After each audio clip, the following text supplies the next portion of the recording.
Good morning, everybody. Welcome to another episode of the Rabbinic Cynic. I'm Rabbi Andrew Allen Bentley, otherwise known as, well, just me, the Rabbinic Cynic. And today, this is our new times, 8:30 on Tuesdays and Fridays. Tuesdays, I'm going to talk more current affairs and what's going on in the world. Fridays, I'm going to bring in the weekly biblical portion and relate that to what's going on in the world. And we're going to have some special guests. I know we're supposed to have that, but I'm switching things up a little bit, so I haven't had a chance to get my guests on. So I know that I was going to have Jerry Allen, who's going to be coming on soon. Anyway, so that was my dog. He's Chester, and he's really excited about the elections. Their elections. I was walking him this morning, and one of my neighbors said, "So, are you voting?" I said, "What? In which election? The Israeli election or the U.S. elections, which are coming up next week?"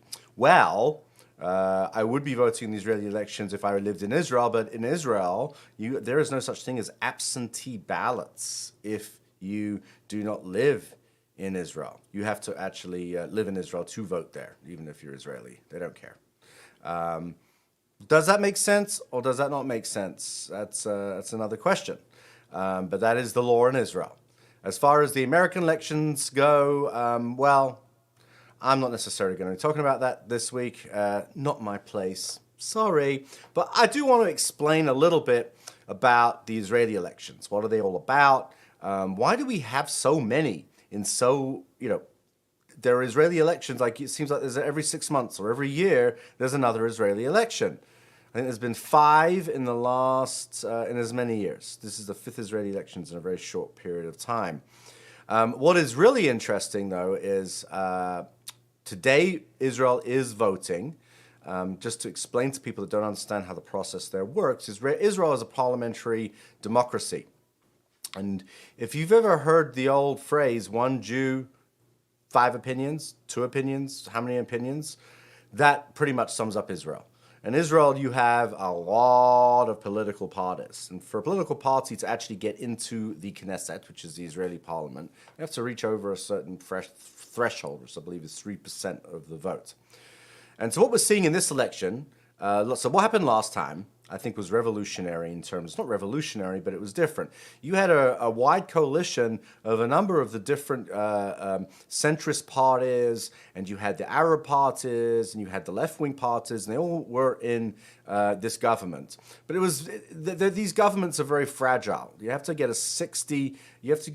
there's 120 members of the Knesset, and you have to get a majority, so 61. So if you get over 61, you can cobble together. So let's say, for example, in this election, Bibi, who is the former prime minister and is obviously he's a divisive figure, especially in the United States, also in Israel. So if Bibi's party, the Likud party, gets 30 seats, for example, he has to cobble coalition together from all the other parties. The Yesh Atid, which is Benny Gantz's party. Then you have the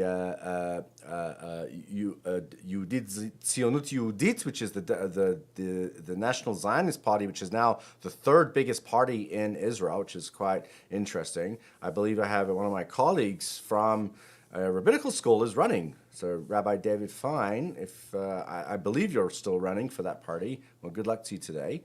If you're listening. I know you're not. You're probably busy figuring out if you're going to win or not. And so that's considered to be a nationalist, right-wing nationalist Jewish party, pro-settler party. The Likud is more centrist, but fairly right. And then you have the more centrist parties. And so the question is, who's gonna get enough people together to be able to form a government, and that takes weeks. We won't know for weeks who the Israeli prime minister is going to be. We may get an idea at the end of the evening. So what is it all? So a lot of Americans. So there's a big schism right now between the American jury and Israeli jury. I don't think American jury, which is typically fairly liberal, can't quite understand why the Israelis have such a hard time voting. Always seems to be voting in people like Bibi, who at first glance seems to be like he's got some issues.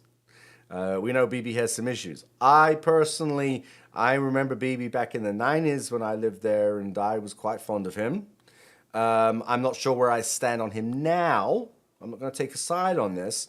I know that there are issues. Sometimes, the idea absolute power can corrupt. Absolutely, that's an idea. But Bibi's also a very strong leader. He has been able to stay in leadership positions, whereas most politicians have not been able to hold their governments together. So that says quite a lot about Bibi. But at the same time, Bibi has caused a lot of problems. He's part of the cause of why there's probably this huge schism, why American Jews who are predominantly liberal can't quite understand. Yesterday, in fact, there was a discussion from Israeli officials talking to Jewish Federation, for National Jewish Federation leadership, trying to say, you've got to accept whoever wins the Israeli election, whether you like it or not. Israel is our homeland. And whether you like the politics or not, there's not much you can do about it, especially if you're living in America. If you want to do something about it, move to Israel and vote in the elections there. And if enough American Jews make Aliyah, maybe things will change. No, there's not enough Jews to make Aliyah to move to Israel to actually change the way the government works. This is the downside of a parliamentary democracy, where you have multiple parties all vying for one position. And in a sense, it's not that dissimilar to what we see from the Torah, from the Bible. It talks, there's 12 tribes of Israel. That's not that different than there being multiple Israeli parties, and every different tribe has their own interests and their own understanding of what it means to be Jewish, what it means to have a Jewish state, and this is the central focus in Israeli politics. Is this argument is how do we defend the Jewish state? And the rise of the right wing in Israel is in part a result of the continuing wars that Israel has been fighting since 1948, and even before that, going back to the 20s and the 30s. The arguments between the Ben Gurion on the one side, and then leaders like Menachem Begin on the other side. These are, there was the Haganah, and then there was the Palmach. There was the Haganah, and there was the. I'm having a senior moment here. I know my grandfather was a member of the other one. So we're seeing this is old Israeli politics coming into the modern age. They're in the right-wing religious party. This is a cobbled together coalition, and there are some for the far extreme who have views which definitely do not align with my own views. And there are also those who have more, possibly one could say liberal views, but in the end they're pretty right wing. In other words, they don't believe in giving any kind in an inch to the Palestinian people. They believe that there needs to be a strong Israel. That the settlements are non-negotiable, and whatever your stance on that, I know a lot of my close friends believe that the settlements should not be negotiable. I personally, as a settler, have sympathies towards that movement. I believe that the majority of them should be annexed into Israel proper. There shouldn't be this divide, but there are enclaves, there are small areas that possibly could be negotiated in a final peace, if that could ever actually exist with the current leadership of the Palestinians as well. And that's the main issue that we're looking at. We're looking at an issue of leadership. Until there is a sea change of leadership on both sides, I do not believe that we're going to see any change. We're going to see the continuation of this cycle. It brings up questions. Why isn't Israel doing more against the terrible things that are happening in Ukraine? And so we have to understand, from the Israeli perspective, Israel has to operate in Syrian airspace as a way to protect themselves against Iran. So how are we going to piss off Russia, so to speak? It's a difficult situation that the Israelis find themselves in, that Israel finds themselves in terms of the Ukraine. And all of this, and the way the pandemic was handled, and the economic reasons, and obviously the security reasons. This all goes to that question of how does Israel create a sustainable governing leadership, a leader that can actually their majority in the Knesset is on such a razor edge that they just lose one vote of no confidence and it's all over. And that's what happened basically here, is that they lost one vote of no confidence and that was the end of it. And so now we're faced with an election. We're going to find out what happens Tuesday. I do not like some of the race baiting that happens during Israeli elections to try and push out the more right-wing voters. But that's the nature of Israeli society. But the bottom line, if you're living in America, you're an American, you consider yourself an American Jew, is that you don't have to agree with everything that happens in Israel, but you have to recognize at the same time this is their political process. This is the Israeli political process. And no matter what, Israel is going to be our homeland. And we can participate in that process as well. We can participate by influencing Israelis who come here to raise money, to Israeli government leadership that come here to raise money. We can influence that by giving our children Jewish education so that they understand more about what's happening in Israel, understand why having a Jewish state is Israel. A Jewish state is important. Understanding it within the context of the Holocaust and what happens to the Jewish people if there isn't a Jewish state. God forbid, I talked last week about the rise of anti-Semitism. I don't even want to say his name anymore. I don't want to give him any kind of publicity. Not that I have a huge following or anything. But at the same time, this anti-Semitism is the whole reason. Anti-Semitism, having our own state, ensures that the Nazis can never do what they did to us again.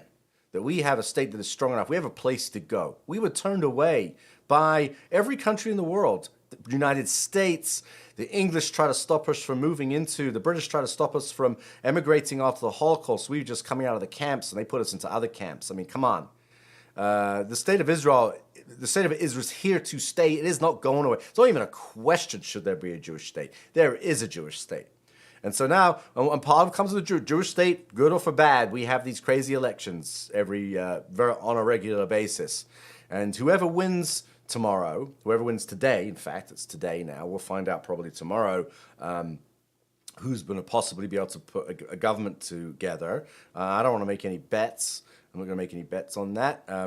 Going into the election, Bibi was somewhat favored, but there's always all these the left winger coming out in hordes. He's not saying they're Arabs anymore, which is good. And maybe that little bit of racism's kind of going away a little bit. But they always say things like that. Someone thinks, "Oh my God, he's not going to win," they're not, or "Good, Bibi's not going to win," depending on how you feel about it. But in Israel, there's no way of knowing until tomorrow. And even maybe in 2 or 3 weeks, they're still never. Sounds familiar. It sounds like the last presidential election.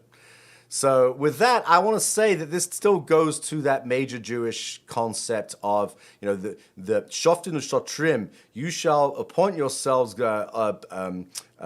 people in government so that you can rule. Because the Torah is not in heaven, the Torah is here on earth. And this is the modern version of of trying to form a Jewish democracy. Israel is the only democracy in the Middle East. And part of what's going on right now is we're seeing all of the various Arab parties are voting, and they had a part in the last coalition for the first time in history. And it's very good. There's a very good chance that there are going to be Arab parties in the next coalition, which I think is a good thing. Every Israeli citizen needs to have their voices heard. So when anyone tells you Israel's an apartheid state, you just look at these Israeli elections. Look at that. There are a number of Arab parties who are voting, who may even form the government as they were in the last government. And I know Bibi was courting members of one of these, the Ram party, one of the Arab parties. And we'll see this year what happens. We'll see this week what happens. And so, anyway, that's my podcast this week, my vlog. I I just wanted to talk about the Israeli elections. It's coming up, and I think that we need to be unified as a Jewish people, no matter who wins the election, whether you agree with them or not. Whether you're happy about it or not, it's still very important to support the state of Israel, because there are good people on both sides of the political aisle in Israel. Whether or not a lot of it's driven by what you believe, how your faith is. I know it can be very scary right now for those of us on the more progressive side, like myself. I was an Orthodox. I was part of the Dati Leumi community, the religious Zionist community. I still consider myself a progressive part of that community. I'm still an Orthodox ordained rabbi. I still have family that friends and family that live in these areas. I myself helped build a settlement, and I think that they're an important part of building the state of Israel. But that doesn't mean I don't believe that there should be LGBTQ plus rights in Israel. I completely don't think that the ultra-Orthodox should hold all of the reins of who decides who's Jewish, who should be getting married.